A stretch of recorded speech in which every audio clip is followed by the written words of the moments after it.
Welcome back to the Speaking and Communicating podcast. I am your host, Roberta Ndlela. If you are looking to improve your communication skills, both professionally and personally, this is the podcast you should be tuning into. Communication and soft skills are crucial for your career growth and leadership development. And by the end of this episode, please log on to Apple and Spotify and leave us a rating and a review. Now let's get communicating with Yahne Seed, who is a speaker, a life coach, and author of Manifest Your Canvas. She is here to talk to us about how you can use your painful experiences and find purpose and meaning in them in order to help others. And before I go any further, please help me welcome her to the show. Hi, Yahne. Hello, hello. Thank you for having me. Thank you for being here. Welcome to the show. Please introduce yourself, and hopefully we'll learn more as we go along the conversation. Plus, yes, please take your time, slowly introduce yourself. Yeah, so I guess I'll start from the beginning of how I got here. So I had a tough childhood. I had a mom who didn't know how to be a mom, and she didn't know really how to support me. My mom emotionally and mentally abused me when I was younger, and that took a lot out of me because I was defeated coming into this world. I didn't really have a sense of identity or purpose, and I was lost. I had a huge void inside of me, questioning why I'm here, and I was basically confused. My dad, or I should say my sperm donor, he also mentally, emotionally abused me and also sexually abused me as well. That took a lot of toll on me. Not really having the best hand to play in when I was younger, so I found myself resorting to other things to fill the void up or feel like I had a sense of family. Um, as I got older, I always questioned why I went through the things that I had to go through because I did not understand some of the things I went through. I learned them very early, so I had to grow up fast. And as I got older, as I was questioning why me, I always felt a sense of purpose. I did not know what that purpose was, but I always knew not to give up. Even when I was depressed, my something inside of me did not want to quit. I wanted to stay in bed, but something told me to get up. And I didn't, like I said, I didn't know what that purpose looked like, but that I felt that, and it kept me going throughout high school. It kept me going throughout college. When I was in high school, during the time I was transitioning to college, I was in a mentorship program where I was mentoring others. And what I found out was there were moments that I felt belonging when I was mentoring. And I saw that the collective theme of when I was mentoring was all about helping someone. I was using my pain and the things that I've been through and how I overcame them. I was using that to help guide someone else over their adversities. Hmm. And that meant a lot to me because as I helped them, I was finding closure with the things that I've been through because I was helping them get through the other side just as long as me. Until eventually when I got to college, I did social work because that's how much I wanted to help others. But it didn't take. Um, College was very hard for me because I had a lot of negative thoughts that was inside of me. I had a lot of things that I haven't forgiven or give grace to. And I almost dropped out. I was filled with depression, and anxiety, and a whole load of mental issues. During that time, I had to face a lot of my demons. I had to talk to my mom about the things that he brought me through. Unbeknownst to her, like I said, she didn't really know how to be a mom. And right now we have an amazing relationship because we talk through our issues. I had to use a lot of empathy when I was talking to her because I had to realize that she didn't know. As much as I put her on that pedestal as my mom, she didn't Right. know how to be one. And it took me also with my sperm donor, my dad, it took me 7 years to speak up. So in the mix of me trying to finish college, which took me 5 years, I had a lot of stuff that I had to deal with on a personal front.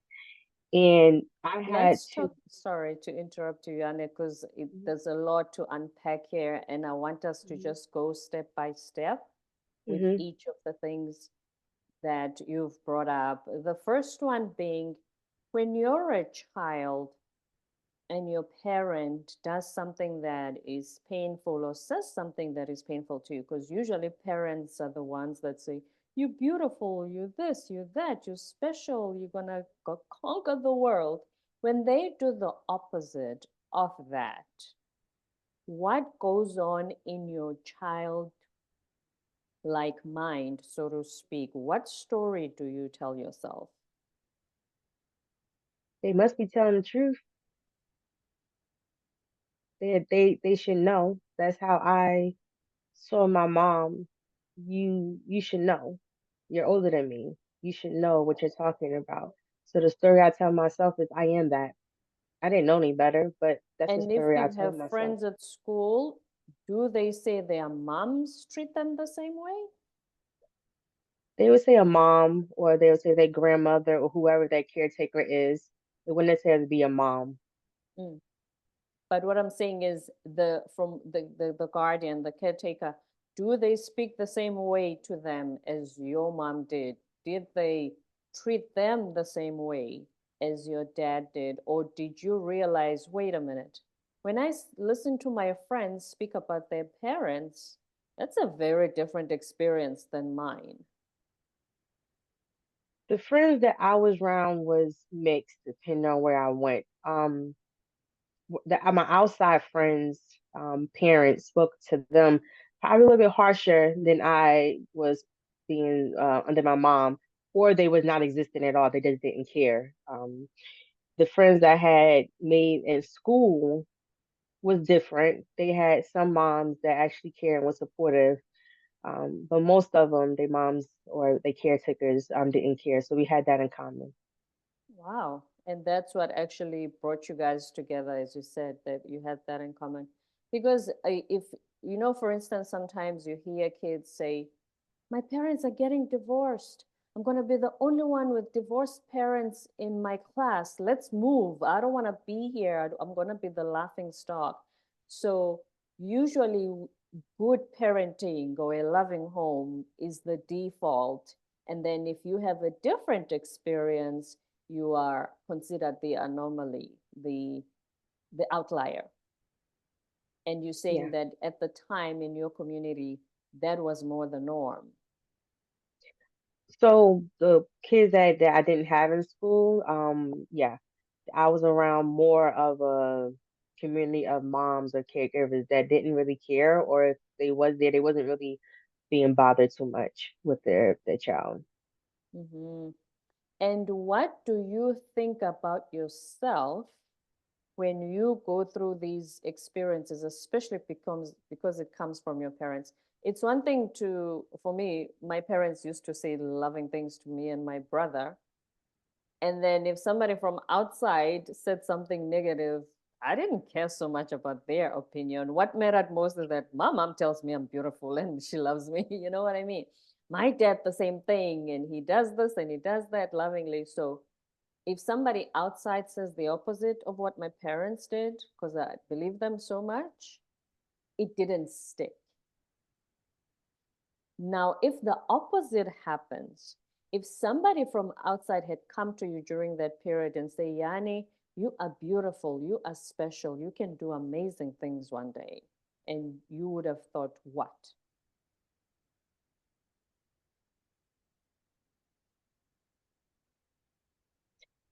I had that.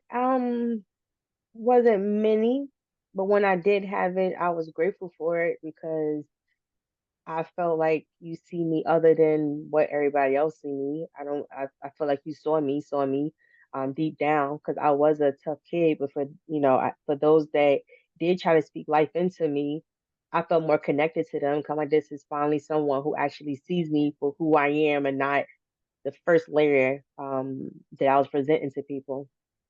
Hmm. And so now you, as you said, you're a mentor. Are you seeing yourself on the other side of that equation, which is if you've been through something, I will now speak life into you, just like those few people who did for me at the time. Yeah, that's what I do to this day with my life coaching business.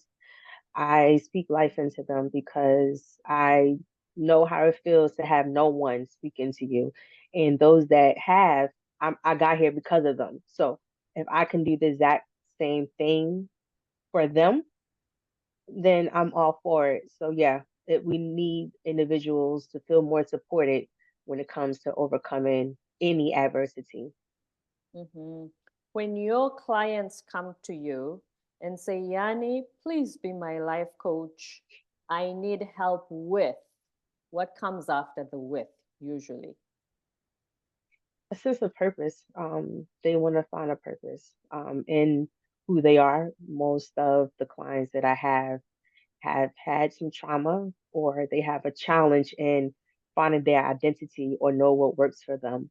So they usually come with me with, I don't know what to do with my life. I'm feeling stuck and I want to know how I can feel unstuck. And that unstuck comes in many different ways. So I kind of unpack that and we move from there. Hmm. When you receive also the negative messaging and go through these traumatic experiences, is there, back to the inner voices again, were there things that you thought, that's too good for me? I don't qualify for this. This is for special people and I'm not. Or that world is for other people and not for me. Did you sometimes have those moments? And what was going through your mind when you did?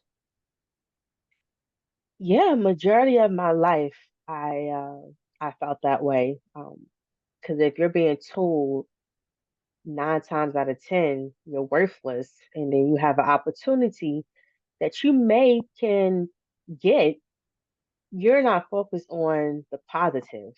You're focused on all the negative naysayers that was in your life, and that's what happened to me. I was very external with what I believed of myself. I position my mindset with they must know, and they was my elders, they must know the truth, you know. And that's what my mindset was, that I don't think I can do this because of what they said. At that time I was riding on their coattail when it came to who I am, because I didn't know me, no one helped me to find me. So I was riding on their coattail with, you must know who I am. And there's a lot of opportunities that I missed because I did not believe in myself.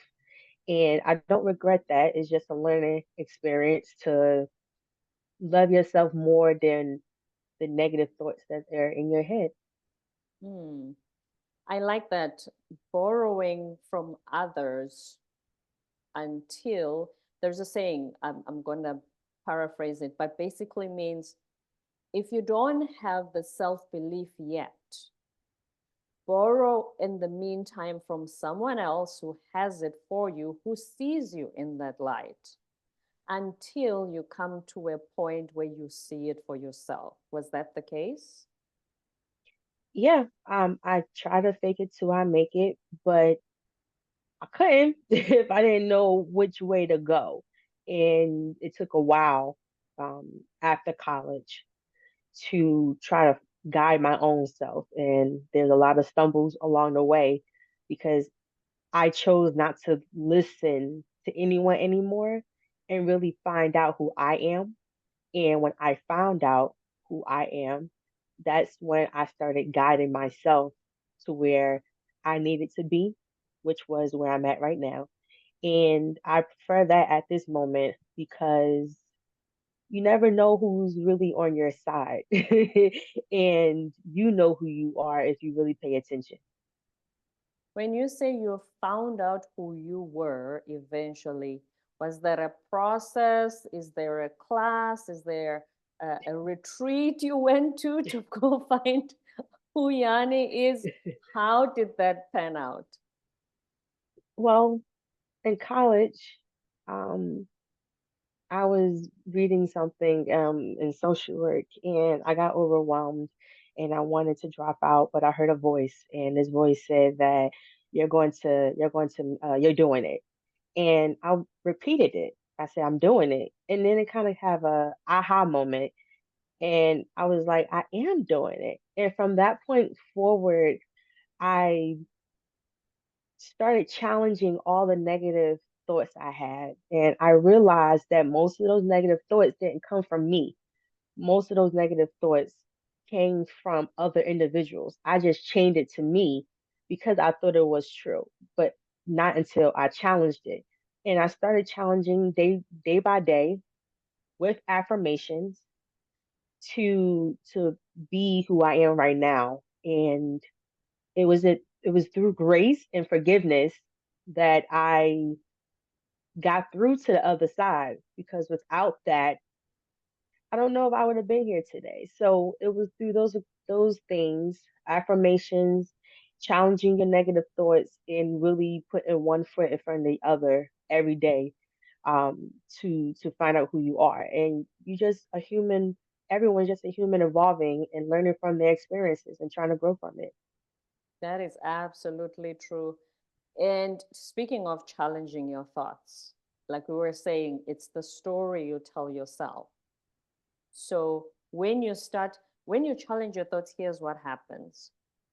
It's almost like you become an outside observer. Your thoughts are within you, yes, but it's almost like you step out and you say, okay, here's what I'm thinking. Why am I thinking this? Where did this come from? Why do I see this way? Instead of just thinking, oh, that's just me.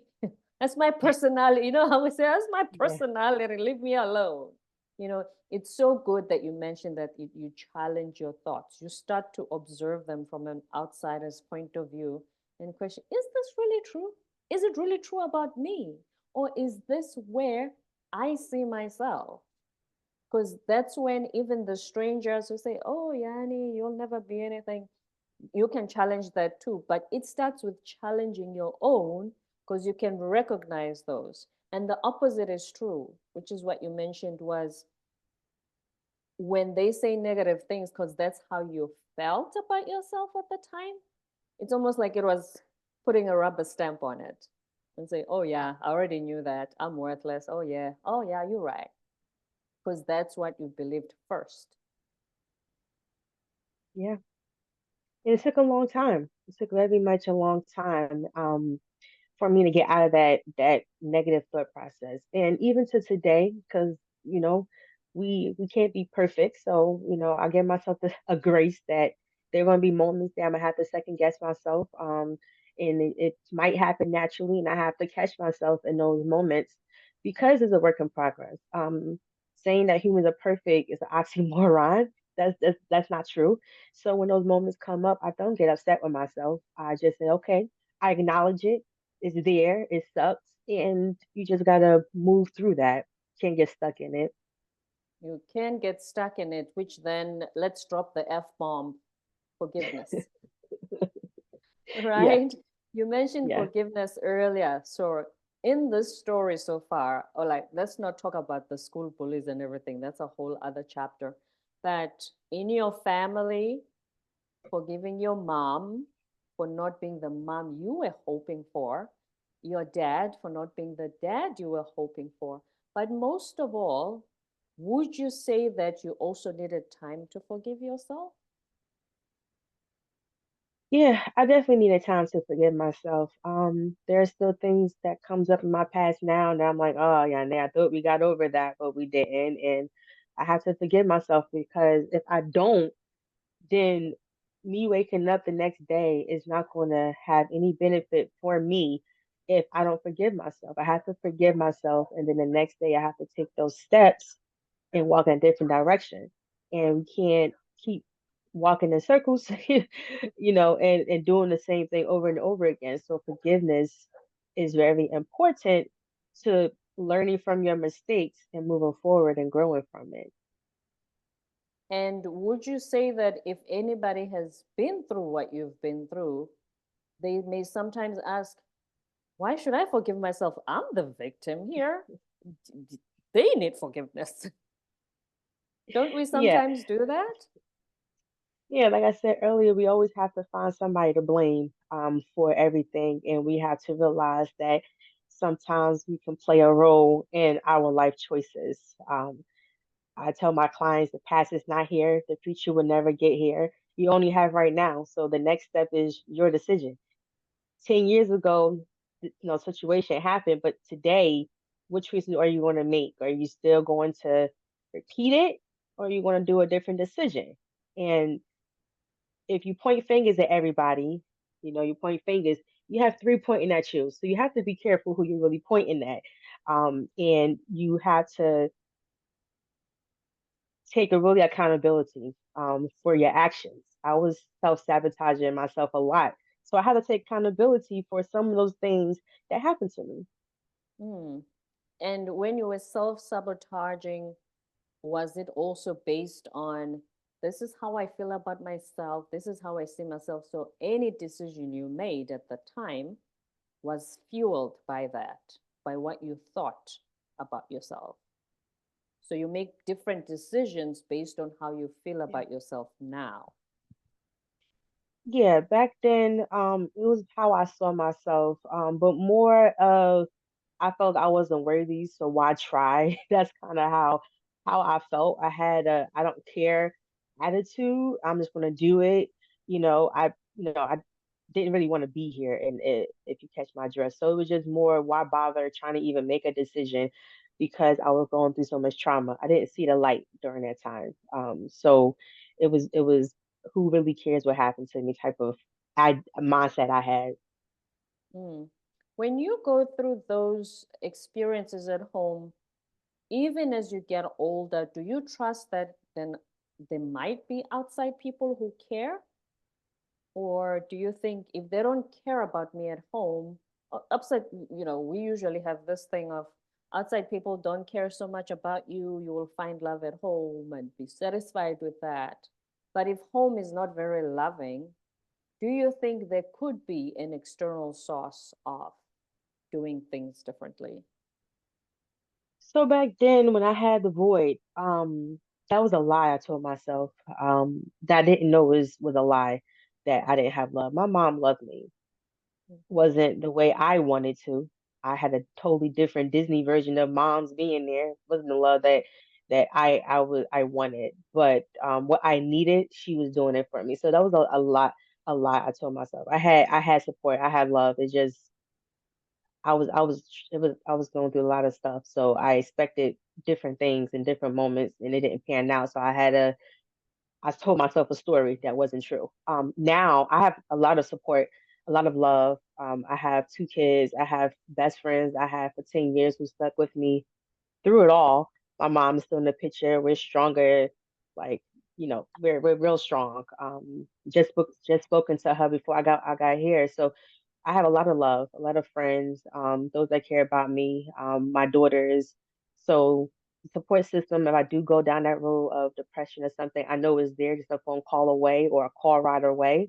So just putting around yourself positive energy and also still challenging those negative thoughts because it may not still be true. If you still say you feeling lonely or you don't have nobody there, you do. It's just probably not the way you envisioned it. But we have to take what we have in our environment because the thoughts we have of what we want, we're going to be very disappointed because we're trying to be a 10 and we might just have a 5. We need to be grateful for what we have. Hmm. And I love that you said your mom loved you the way she knew how. Because I think a lot Hmm. of the time, speaking of gratitude, is we forget to be grateful because it didn't come packaged the way we would have preferred. So we don't notice that it is the thing. It's just that we don't recognize it because, I thought it was going to have a red bow on it. You know what I mean? Yep. So I'm glad that you recognize that she loved you the way she knew how. Now, please tell us about your book, Manifesting Your Canvas. Yeah, Manifest Your Canvas on Amazon is all about emotional resilience and mental clarity. It has a lot of tips and tricks and recommendations that I use in my life today that help me get over any depression or any mental health challenges or anything that you feel like you want to have purpose or identity in. It has a lot of that I use today, even affirmations to help you get through it. Easy read. Once again, it's called Manifest Your Canvas on Amazon. Manifest Your Canva by Yahne Seed on Amazon. And just a little bit more on your mentorship program. What age group do you mentor? So I was in the mentorship program, but I life coach now, and my life coaching is from high school on up. I don't really have an age limit.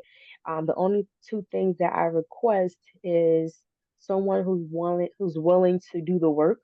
My life coaching business is not a therapy session. It's actually, you know, getting you the tools and skills set to build your resilience up to take on life challenges and give you resources to help you overcome your adversities.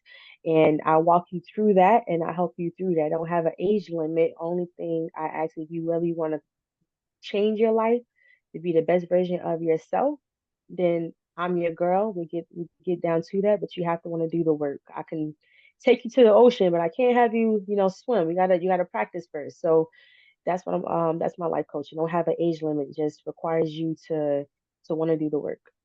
Hmm. And then speaking of resilience, this is a communication related podcast. How do you communicate internally in order to keep being resilient? Um, two to three things. The first one is being self-aware. Um, in order to understand you and the world around you and the humans that you interact with, you have to be self-aware. The second thing is empathy. That good old saying, we have to know how it feels to be in another person's shoes. You can't communicate without trying to find some type of common ground to where they thought process at. Because then you're speaking two different languages, although you're speaking the same English language. You have to start where that person is at.